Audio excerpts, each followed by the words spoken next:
Assalamualaikum warahmatullahi wabarakatuh. Kembali bersama saya mengudara di Facebook. Saya merasa nyaman untuk mengudara di Facebook daripada di tempat yang lain. Ini sepertinya belum ada yang bangun ini. Ayo bangun sahur.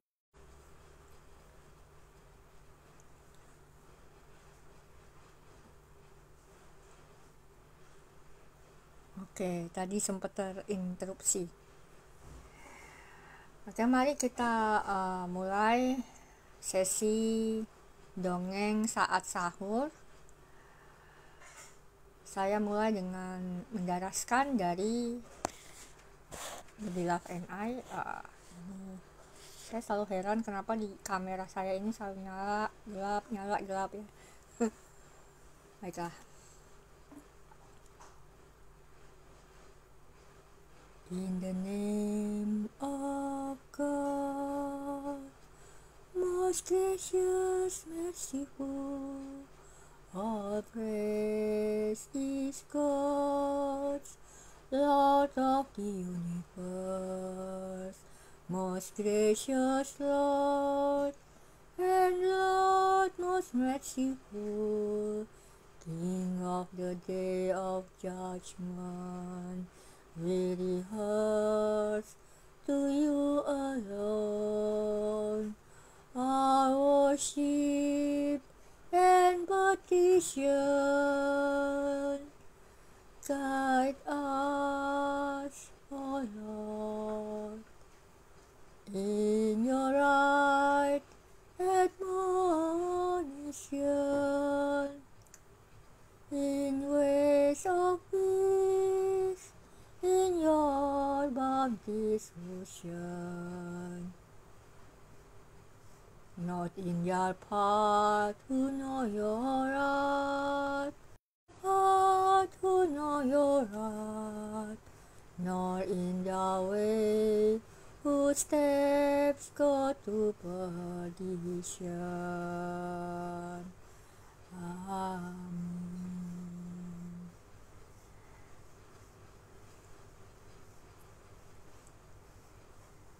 Ya, kita mulai.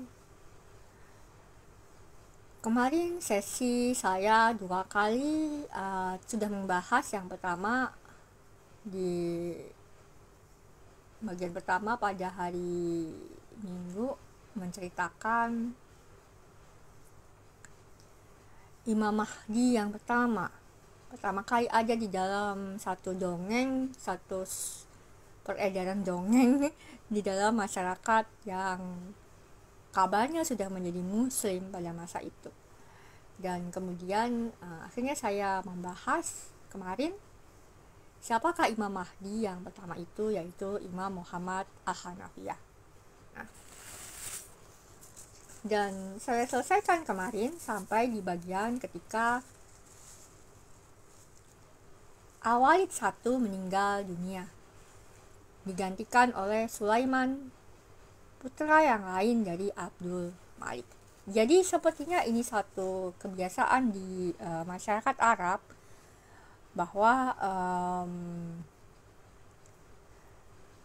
pergantian tahta bisa jadi kepada paman dan tidak langsung kepada anak. Ada istilah khusus dari ini ya, saya lupa. Nah, ini kemudian nanti diterapkan antara lain di Abbasiyah dan di tempat-tempat yang lain seperti Ottoman, Mughal ya, dan seterusnya. Ini saya harus sering memeriksa sepertinya karena HP saya ini sudah terlalu penuh ya sepertinya. Sebentar, saya ingin ke Facebook Live. Semoga ini tidak lagi perlu resum.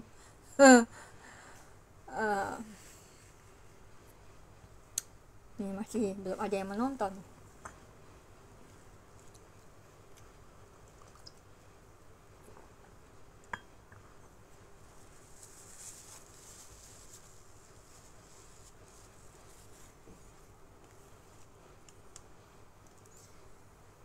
Nah, Sulaiman ibn Abdul Malik hanya memerintah selama 2 tahun. Jadi singkat sekali ya pemerintahannya Sulaiman ini. Nah, kemudian digantikan oleh seseorang yang bernama Umar juga. Jadi beliau sering disebut sebagai Umar kedua. Umar pertama adalah Umar ibn Khattab, dan Umar kedua adalah ini, Umar ibn Abdul Aziz ibn Marwan. Jadi ini adalah saudara dari Abdul Aziz, adalah saudara dari Abdul Malik, dan berarti ini Umar adalah sepupu dari Sulaiman. Nah, begitu ya. Jadi sekarang sepupu yang memerintah kekaisaran Umayyah. Dan sangat menarik bahwa selama masa Umar kedua ini, berbagai perang tidak begitu lagi secara agresif dilakukan. Dan beliau dikenang sebagai khalifah yang sangat bijaksana, sangat baik di antara semua khalifah Umayyah. Di antaranya pada tahun 717 itu juga ya, Umar kedua ini mengadakan satu fakta tentang perlindungan terhadap mereka yang disebut dhimmi. Dhimmi adalah satu istilah kabarnya yang berarti orang-orang yang bukan beragama Islam, tapi mereka itu masih dalam satu golongan ahlul kitab. Berarti sama-sama ahlul kitab. Karena sebetulnya kan orang Islam juga ahlul kitab ya. Tapi ini sama-sama ahlul kitab, maksudnya mungkin itu termasuk Yudaisme, Kekristenan, kemudian Sabian, dan seterusnya. Apakah ini termasuk Majusi? Saya kurang paham. Tapi saya pikir Majusi pada masa itu juga banyak, jadi pasti juga mungkin termasuk dari kalangan dhimmi ya. Atau yang lain-lain ya, ada banyak kan agama pada masa itu sebetulnya ya, gitu.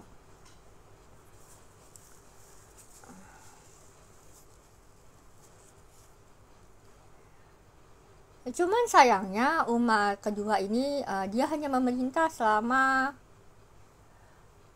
3 tahun saja, jadi sangat singkat. Seandainya mungkin dia lebih lama daripada itu, mungkin kita melihat banyak perubahan gitu ya, yang lebih mungkin bisa kita puja-puji gitu ya. Begitu.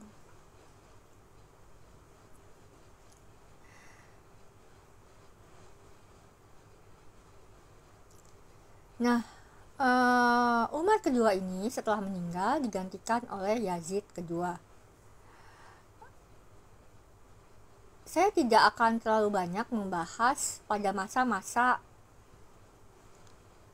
setelah Abdul Malik ini, tetapi intinya setelah Abdul Malik inilah agama Islam dibentuk, sudah menjadi satu agama imperialis konsensus yang memiliki satu ciri khas, distinction, yang melakukan distinguish ya, membedakan dirinya dari imperialis konsensus yang lain, yaitu kekristenan yang ada beberapa jenis ya, tidak hanya satu, dan juga dengan Yudaisme. Dan tentu saja ada Majusi, dan pada masa itu masih ada agama Mani,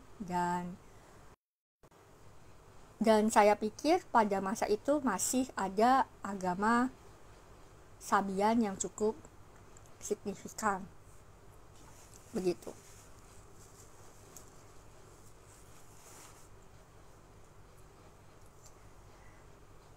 Setelah Umar yang kedua itu meninggal, digantikan oleh Yazid kedua.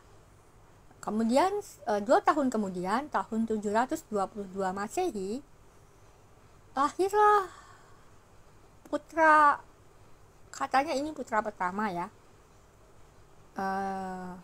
dari Imam Ja'far al-Shadiq yang diberi nama Ismail. Ia lahir dari perempuan yang bernama Fatimah binti Al-Husain Al-Atram ibn Al-Hasan ibn Ali.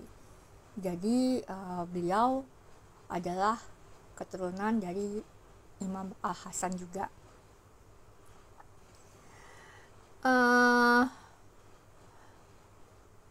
Berarti ini yang juga menjadi satu kekuatan ya mungkin, atau privilege gitu ya, dianggap privilege gitu, karena Imam Ismail lahir dari seorang perempuan Ahlul Bait gitu. Kalau dalam pandangan Ahlul Bait dalam terminologi yang umum, yang mainstream. Sedangkan dalam pandangan saya, Ahlul Bait itu artinya bukan hanya secara biologis, bukan karena Bunda Fatimah, Imam Ali, Imam Hasan, dan Imam Husain itu adalah keturunan Rasulullah secara biologis, tetapi karena mereka ditunjuk oleh Allah untuk menerima transmisi dari Rasulullah SAW dan untuk melanjutkan transmisi tersebut. Ya.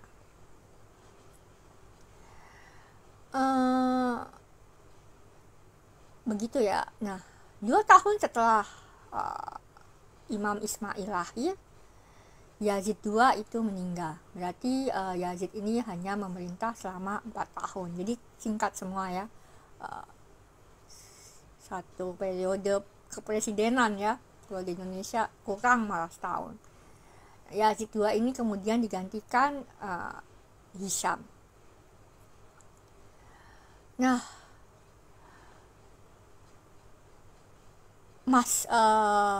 fast forward gitu ya, kita cepat saja gitu ya. 6 tahun kemudian terjadilah pertempuran antara orang-orang Umayyah, pasukan Umayyah dengan pasukan Khazar di wilayah barat daya Iran. Kenapa saya menceritakan ini? Karena ini akan menjadi satu poin yang penting untuk kita lihat bagaimana nanti akan terjadi perubahan di jalur dagang Radan. Selalu kalau kita melihat ada hubungannya dengan Khazar, itu selalu ada hubungannya dengan jalur dagang Radan. Jalur dagang Radan itu seperti yang saya ceritakan di awal sekali, itu dikuasai oleh orang-orang saudagar-saudagar yang berlatar belakangkan Bani Israel. Nah, ini termasuk dari kaum Quraisy itu sendiri, bukan hanya Khazar. Dan mungkin Khazar itu juga termasuk, dan mungkin awalnya Khazar belum muncul, tapi itu mungkin baru muncul setelah Quraisy ya. Terutama setelah ada kekuatan Arabia di Timur Tengah ini gitu kan, kita lihat ya, dia sedikit mulai berkembang di wilayah yang disebut Khazar, kerajaan Khazar itu. Kemudian tahun 734 Umayyah ini mulai menghadapi banyak sekali pemberontakan. Antara lain menghadapi Al-Harith ibn Suraij dan Asad ibn Abdullah Al-Qasri yang mereka menggoncang dan memberontak di wilayah Khorasan Iran. Jadi Khorasan ini adalah satu wilayah di Iran saat ini yang banyak melahirkan tokoh-tokoh sufi, antara lain ada keturunan dari Khorasan yang bernama Said Bektaswali. Jadi apakah Said Bektaswali ini lahir di Khorasan atau bapak dan ibunya orang Khorasan gitu, tapi kemudian dia lahir di Turki atau di Anatolia, ini masih menjadi satu misteri. Tapi selalunya dikatakan beliau itu adalah orang Khorasan. itu mungkin sama seperti saya suka bilang saya keturunan Madura walaupun saya tidak lahir di Madura gitu.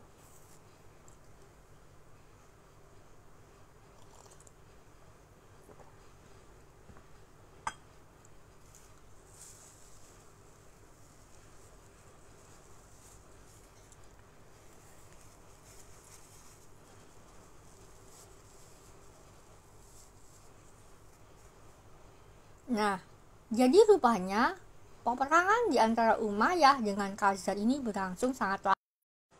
Sekali lagi saya ulangi ya, ini selalu resume ya, ini HP saya sudah kepenuhan, tadi saya belum sempat untuk melakukan clearance ya. Jadi saya melihat cukup lama konflik di antara Umayyah dengan Khazar. Tahun 737 itu misalnya di bawah pemerintahan Marwan kedua yang menggantikan Hisham, mereka mengalahkan satu pasukan Khazar di Kaukasus. Nah, Kaukasus itu mungkin sekarang di antara wilayahnya termasuk di Rusia ya, dan mungkin Mongolia. Ini saya belum memeriksa secara geografi persisnya di mana gitu ya. Nah, jadi ini ya, kalau kita lihat sejak kematian dari Umar ibn Abdul Aziz, marak sekali pemberontakan terhadap Umayyah. Kira-kira apa yang menjadi satu alasan atau kira-kira faktor-faktor apa saja yang menyebabkan hal itu? Nah, misalnya pada tahun 740 Masehi ya, berarti sekitar 20 tahun setelah Umar ibn Abdul Aziz meninggal, terjadilah perlawanan terhadap Umayyah yang dipimpin oleh Imam Zaid ibn Ali al-Sajjad. Jadi Imam Zaid ini adalah salah seorang pemimpin di TK-nya beliau sendiri, dan beliau adalah saudara kandung dari Imam Muhammad al-Baqir.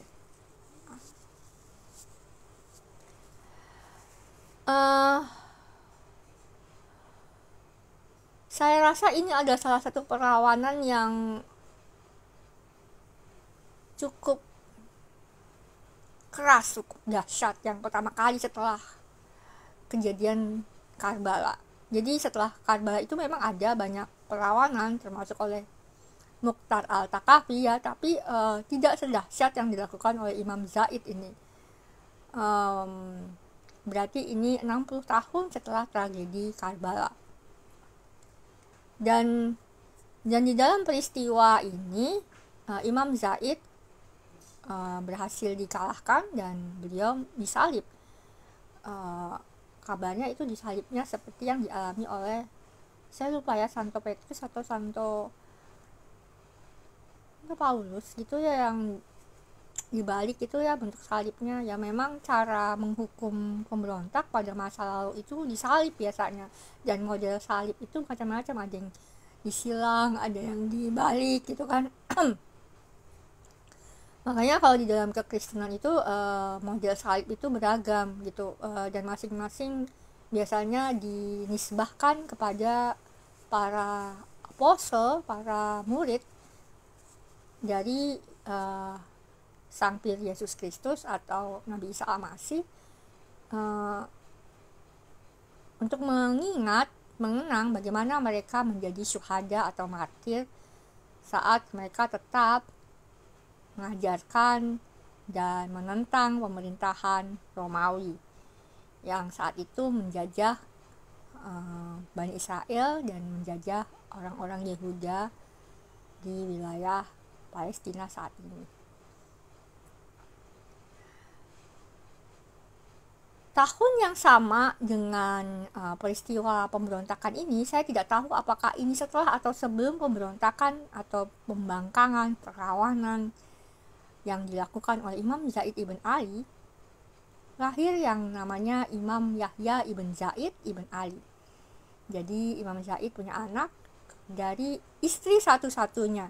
Setahu saya istrinya hanya satu. Saya tidak tahu kalau dia punya banyak istri ya. Seingat saya dan sepengetahuan saya istrinya hanya satu, yaitu Raita binti Abdullah ibn Muhammad al-Hanafiyah. Jadi Imam Yahya ini masih keturunan dari Imam Muhammad al-Hanafiyah.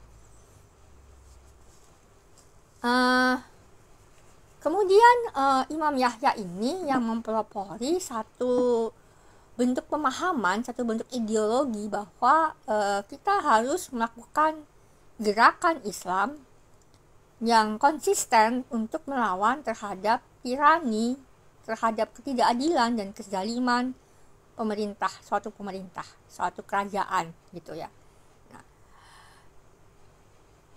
saya yakinnya mungkin bukan dari Imam Yahyanya sendiri ya, tapi dari penerusnya, bahwa ini kemudian yang disebut muncullah yang namanya aliran atau kelompok Zaidiyah, Syiah Zaidiyah. Nah, ya silakan orang Zaidiyah mau protes. Karena ada lagi yang protes, hati-hati terhadap mereka yang mengklaim legitimasi Ahlul Bait dan Imam Mahdi gitu kan, cuman karena saya memfatwakan bahwa kita tidak wajib mengenakan kerudung. Ya silahkan. Nah, dia bilang begitu, tapi dia tidak menghasilkan kitab The Beloved and I yang luar biasa keren. Ya kan klaim itu kan harus ada bukti ya. Nah, kami ada buktinya, yaitu The Beloved and I. Bukti kalian saat ini apa? Itu kan buktinya nenek moyangnya kalian, ada buku-buku misalnya. Tapi sekarang bukti kalian hanya merefresh dari buku yang sudah lama gitu kan. Nah, dan itu juga buku-buku prosa, kitab-kitab prosa. Sekarang apakah ada yang menghasilkan buku seperti The Beloved and I dengan 2,5 juta kata dalam himne matra panjang yang memiliki satu kesatuan tema yang sangat konsisten gitu kan. Nah, itu adalah bukti kami ya, begitu, bahwa nggak apa-apa dong kami memiliki legitimasi dari Imam Mahdi dan Ahlul Bait, karena kami mewarisi kitab The Beloved and I begitu. Kita lanjut lagi. Jadinya seperti personal. Tapi intinya saya sangat suka dengan Imam Zaid ibn Ali ya. Nah, 3 tahun kemudian setelah saudaranya itu disalib, Imam Muhammad al-Baqir sendiri diracun dan syuhada. Dan mungkin ini atas perintah dari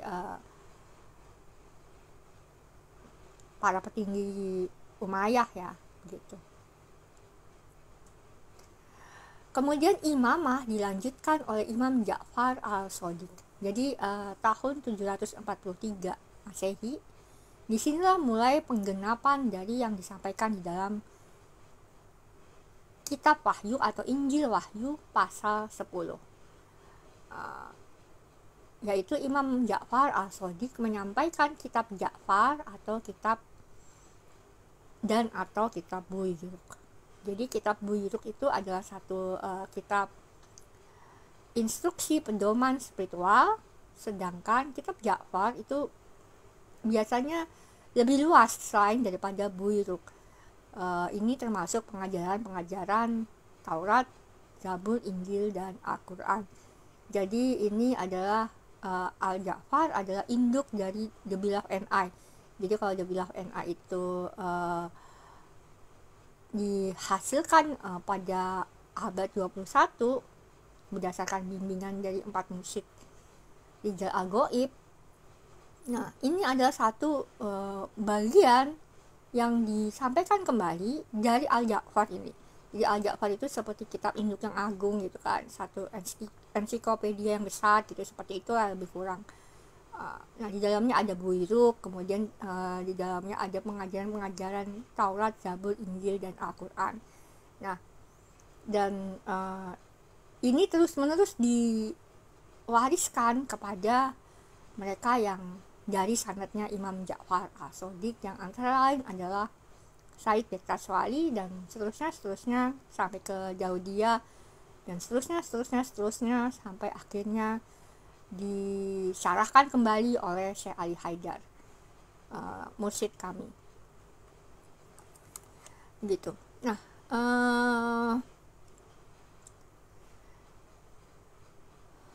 pada tahun yang sama dengan kematian Imam Muhammad al-Baqir, Imam Yahya ibn Zaid yang adalah putra dari Bunda Raita, dia meninggal dunia. Dan beliau dinisbahkan sebagai pendiri Zaidiyah, yang memang beliau yang mempelopori, merintis bagaimana harus konsisten untuk menolak, menentang ketidakadilan dan kezaliman dari para penguasa, apalagi para penguasa yang mengklaim Islam. Begitu. Nah, pada tahun itu juga Hisham ini meninggal dunia ya. Dia digantikan oleh Walid II, terus Walid II kemudian digantikan oleh Yazid II. Ini cuma beda setahun ya, 743 744 Masehi. Nah, 744 Masehi, Muhammad al-Imam, kita masih ingat ya, Muhammad al-Imam ini adalah bapak dari dua orang pendiri Abbasiyah, yang beliau sebetulnya adalah mursyid dari sanadnya Muhammad al-Hanafiyah, Imam Muhammad al-Hanafiyah. Nah, beliau wafat tahun 744 Masehi. Setahun berikutnya, Imam Musa al-Kazim lahir dari seorang perempuan yang bernama Hamidah Khatun. Nah, ya, ini adalah istri dari Imam Ja'far as-Shadiq.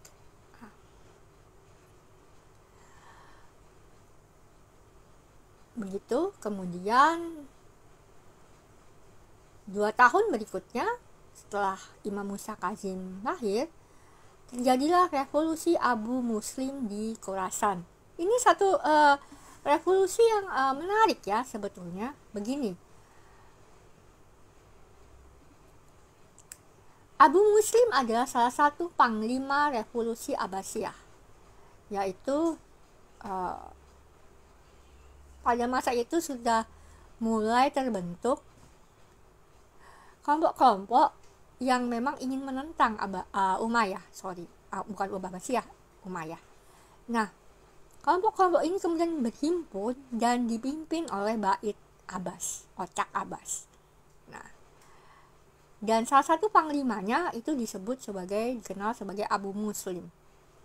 Saya tidak tahu apakah ini nama asli atau tidak ya. Seingat saya ini bukan nama asli. Nah, tadi kita balik lagi ke sebelumnya lagi. Bait Abbas itu kan, Ocak Abbas itu kan tadinya dipimpin oleh Muhammad al-Imam ya. Tapi beliau sudah meninggal tahun 744, 3 tahun sebelumnya ya. Sebelum revolusi Abu Muslim ini. Nah, Abu Muslim ini kemudian dia berbaiat atau bergabung di bawah kepemimpinan Muhammad al-Imam. Sebelum beliau bergabung dengan Muhammad al-Imam, Imam Muhammad al-Imam, beliau adalah pengikut Al-Mughirah. Al-Mughirah ini ceritanya, dongengnya adalah salah seorang murid dari Nabi Muhammad Sallallahu Alaihi Wasallam. Nah, begitu ya. Jadi ini mulai sangat intensif perlawanan terhadap Abbasiyah.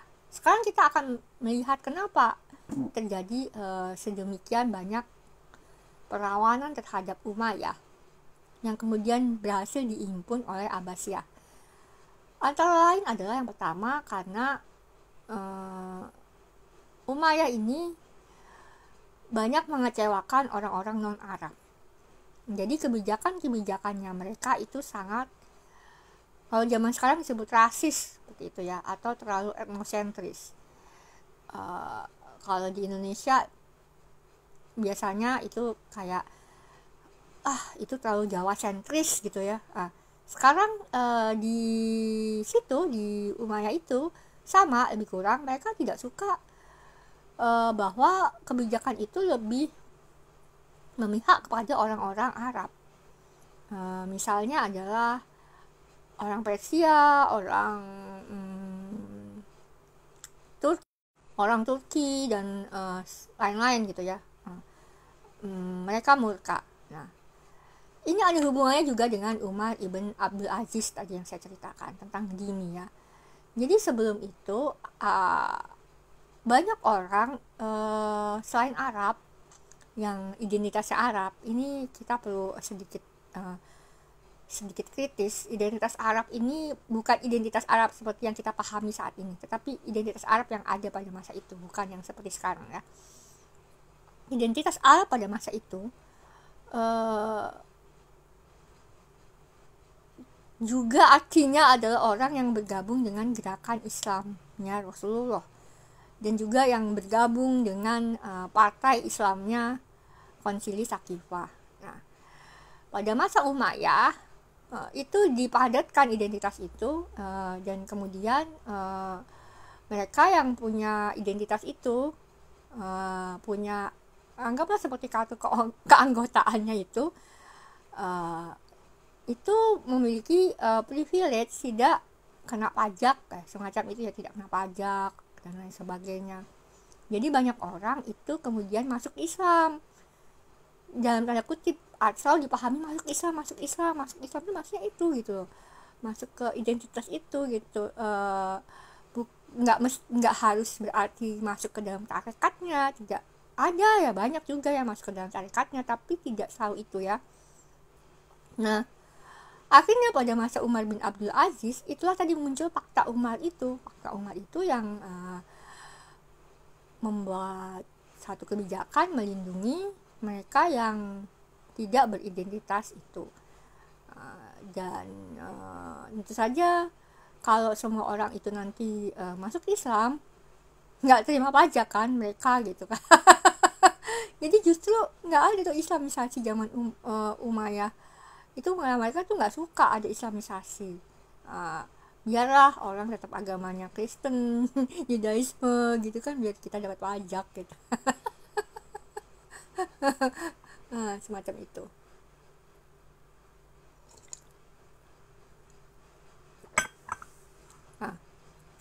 Gitu ya, itu salah satu. Jadi faktor mengapa kemudian semakin intensif pemberontakan terhadap Umayyah, terutama sejak Imam Zaid itu ya. Jadi atau setelah Umar ibn Abdul Aziz meninggal dunia tahun 720 Masehi itu. Nah, yang kedua adalah pada masa Umayyah ini banyak terjadi hal-hal yang ya mengecewakan juga di kalangan Muslim gitu ya, ketidakadilan dan lain sebagainya. Jadi itu adalah faktor-faktor. Sebetulnya ada beberapa, saya sudah pernah menulis, cuman saya menulisnya tidak di bagian ini, tapi saya menulisnya di bagian yang lain. Intinya adalah kekecewaan dari rakyat. Pertama rakyat yang non-Arab, kemudian rakyat yang sesama Muslim, dan mereka melihat bagaimana Umayyah ini sangat zolim, sangat tidak sesuai dengan nilai-nilai Islam. Nah, dalam dongeng saya ini sesuai dengan keyakinan saya bahwa sejak masa Imam Ali Al-Sajjad, kemudian Imam Muhammad Al-Baqir, dan Imam Ja'far Al-Shadiq, 3 periode imam,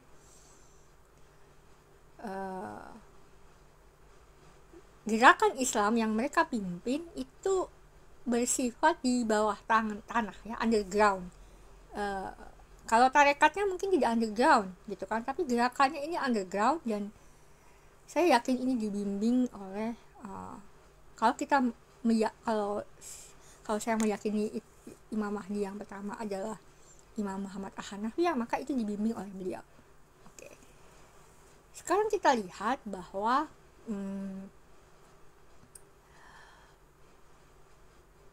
kenapa saya bisa mengatakan demikian? Karena saya melihat bagaimana jejaring dari murid-murid Imam Muhammad Al-Hanafiyah ini sangat berperan di dalam revolusi yang kelak disebut sebagai revolusi Abbasiyah. Misalnya Imam Muhammad Al-Imam itu adalah seorang yang sanadnya dari Imam Muhammad Al-Hanafiyah, dan ini termasuk Abu Muslim itu tadi. Kemudian juga bagaimana kok bisa Bait Abbas ini yang memimpin. Nah, ini ada hubungannya dengan Indonesia ya. Tentu saja waktu itu belum ada nama Indonesia. Jadi Abbas itu kita tahu adalah pamannya Rasulullah yang sangat ada banyak nama Abbas. Ini salah satunya adalah imamnya, pamannya Rasulullah SAW. Nah, beliau adalah seorang saudagar yang cukup ulung di jejaring dagang Radan. Nah, agaknya beliau itu sudah sering bolak-balik mampir ke Indonesia. Dulu bukan Indonesia, kita sebut saja nama Nusantara. Itu mungkin termasuk Malaysia, Brunei, Filipina, dan Singapura, Thailand, even mungkin sampai Champa gitu kan, Vietnam, Kamboja ya. Nah, sehingga mereka ini cukup punya uang ya, cukup punya sumber daya untuk melakukan revolusi ini. Jadi revolusi itu perlu gitu kan, perlu uang gitu kan. Nah, itu ya. Jadi Ocak Abbas ini, Bait Abbas ini, secara finansial pada saat itu mereka rupanya cukup makmur karena perdagangan dengan Nusantara.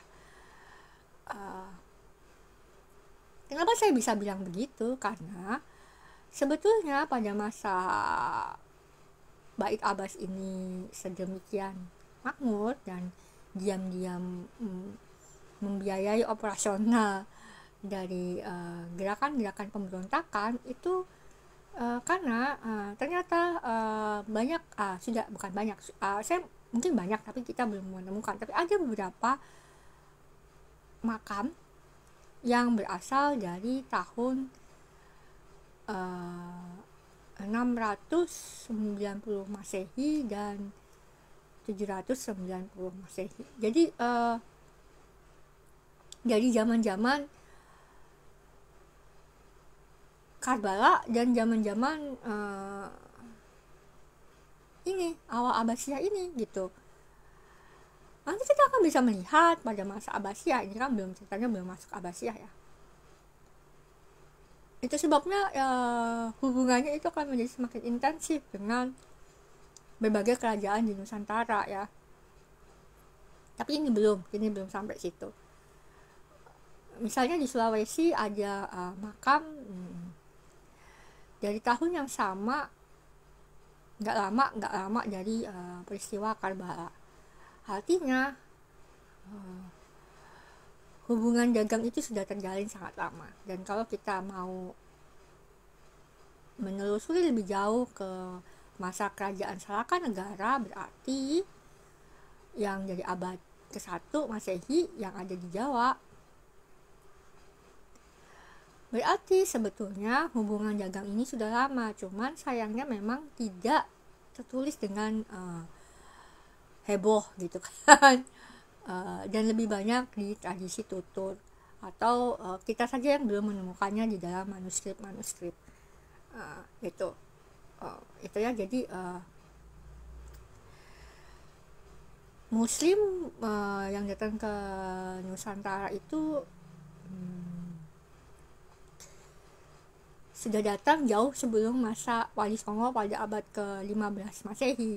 Sudah datang pada zaman Imam Hussein, even Imam Ali, even seperti yang saya bilang kemarin, mungkin Yesus pun udah datang ke Nusantara, atau muridnya yang bernama Santo Thomas udah datang ke Nusantara sebagai pedagang dari jalur dagang Radan. Gitu.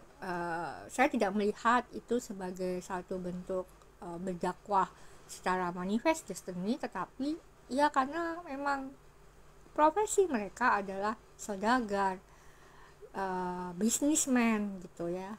Nah, begitu. Itu yang terjadi. Kenapa kemudian saya mengatakan bagaimana pentingnya Imam Muhammad Al-Hanafiyah di dalam gerakan Islam.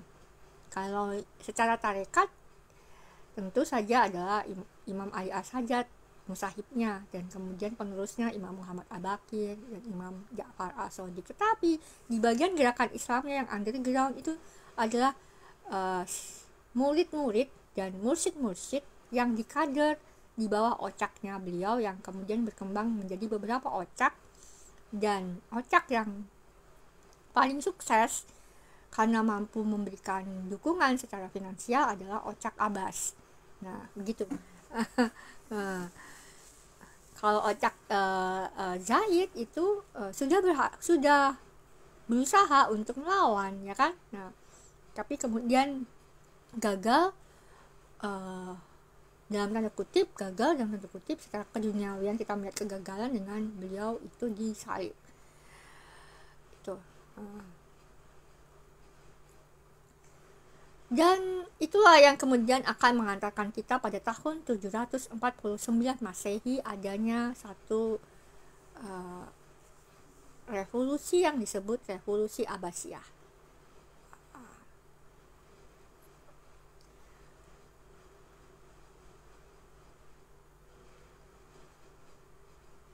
Pada tahun 749 Masehi inilah kemudian salah seorang putra dari Imam Muhammad Al-Imam yang merupakan keturunan dari Abbas itu tadi mendeklarasikan kekhalifahan yang beribu kota di Kufah.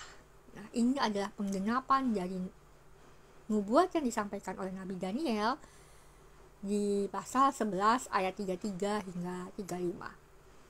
Menurut Bilah NI tentu saja ya. Nah, jadi begitu. Nah, kita perhatikan Kufah lagi gitu kan. Jadi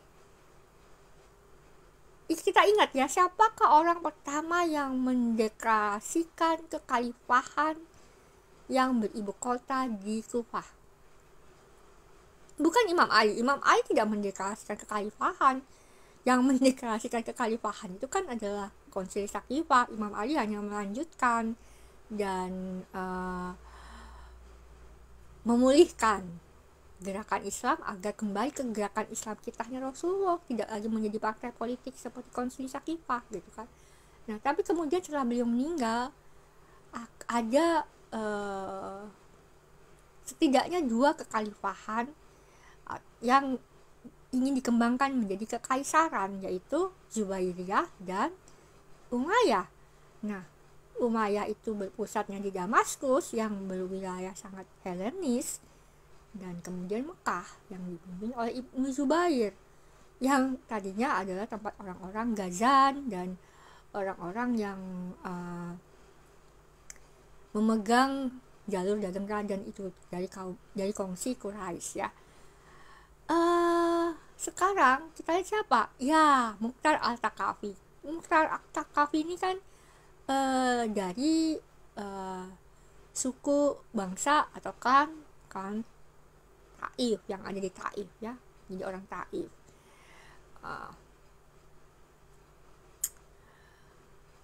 Dan ketika dia mendeklarasikan kekhalifahan di Kufah itu ya, Mukhtar itu mengatakan bahwa imamnya adalah Imam Muhammad Al-Hanafiyah. Jadi coba perhatikan bagaimana hubungan demi hubungan ini gitu kan.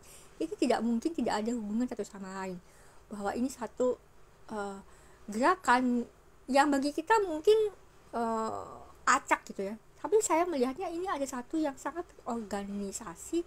terorganisir gitu ya, walaupun waktunya lama, walaupun mungkin waktunya 50 tahun, bayangin 5 abad.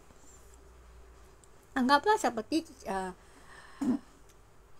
kita merdeka tahun 45, tahun 49, tapi kita sudah mulai meletakkan dasar-dasar itu dari tahun 1900. Ya gitu kan. Kemudian ada Raden Ajeng Kartini, ada Budi Utomo, ada Ahmad Dahlan, ada banyak lah ya gitu ya. Nggak kepikiran nggak seperti itu. Akhirnya setahun berikutnya revolusi Abbasiyah berhasil menggulingkan Umayyah dengan ditaklukkannya Damaskus. Ini sangat menarik ya. Dan tahun itu juga atau tahun berikutnya, ini yang menarik nih, Abbasiyah itu mengalahkan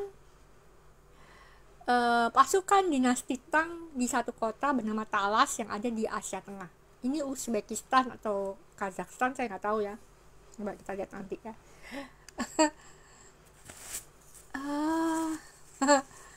Ya, jadi Abbasiyah ini sudah berhadapan-hadapan dengan pasukannya Cina. Dan seingat saya ini sudah bukan zamannya Maharani Wuchetian ya, tapi ini masih dinasti Tang. Nah, karena itu kalau di dalam serial-serial Tionghoa itu sangat banyak cerita-cerita yang berhubungan dengan Persia, Arab, dan Turki dan Islam sebetulnya, tapi mungkin kita tidak begitu menyadari ya itu ya. Kalau latar belakang dari cerita-cerita Tionghoa itu dari zaman dinasti Tang. Nah, ini satu zaman yang sangat menarik buat saya, zaman dinasti Tang itu, bagaimana mereka bahkan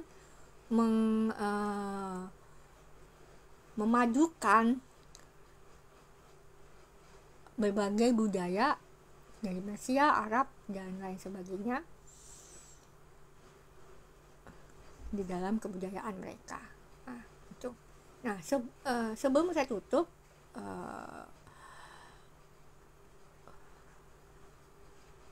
saya ingin mengatakan begini. Kalau ada orang yang bilang bahwa di Indonesia itu terjadi asimilasi budaya antara Islam dengan Jawa. Ini sebetulnya di zaman Rasulullah juga terjadi tuh asimilasi Islam dengan budaya Arab, asimilasi Islam dengan budaya Persia. Ini budaya Islam itu apa? Asimilasi itu apa? Kita harus kritis ya.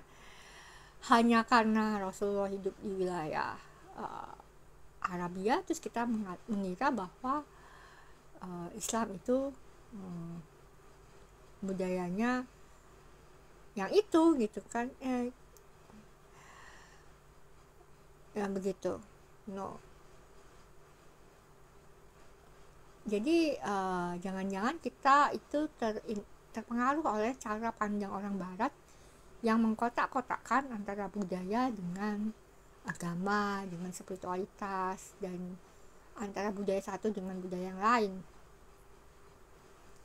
Padahal kita memang hidup itu selalu saling mempengaruhi satu sama lain. Dan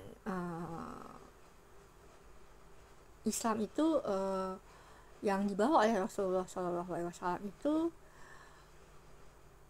bukanlah mengenai ritus-ritus atau fashion atau adat istiadat yang menjadi satu tujuan untuk kemudian diubah, untuk kemudian digantikan dan lain sebagainya. Tapi Islam adalah satu transmisi, satu wahana, satu cara yang bisa dilakukan dengan berbagai ritus, dengan berbagai adat istiadat, dengan berbagai fashion, untuk kita menuju kepada Allah Subhanahu wa Ta'ala, kepada tauhid. Dan juga yang terpenting adalah kita bisa mengimplementasikannya, menjadikannya sebagai tauhid, satu kemanusiaan, menjadikannya sebagai satu praktek hidup, akhlak, adab, sehingga kita bisa menjadi para caregiver, orang-orang yang merawat satu sama lain, dan bahkan kita bisa menjadi healer, orang-orang yang menyembuhkan satu sama lain, bukan yang merusak kehidupan, tetapi orang-orang yang menghadirkan urip iku urip, menghidupkan, menyelamatkan, kan, menenteramkan, menjalankan keadilan. Dan karena adanya keadilan maka akan ada kedamaian gitu. Nggak akan ada kedamaian kalau tidak ada keadilan. Karena itu orang berperang, orang melawan, orang memberontak, ya kan. Kalau orang itu ditekan, dia hanya damai sesaat, dia hanya mungkin pura-pura damai, tapi di bawah tanah mungkin bergerak seperti halnya Abbasiyah ini, revolusi Abbasiyah ini ya. Demikian yang bisa saya sampaikan. Terima kasih. Billahi fissabil haq wastabiqul khairat. Assalamualaikum warahmatullahi wabarakatuh. Sidamastu.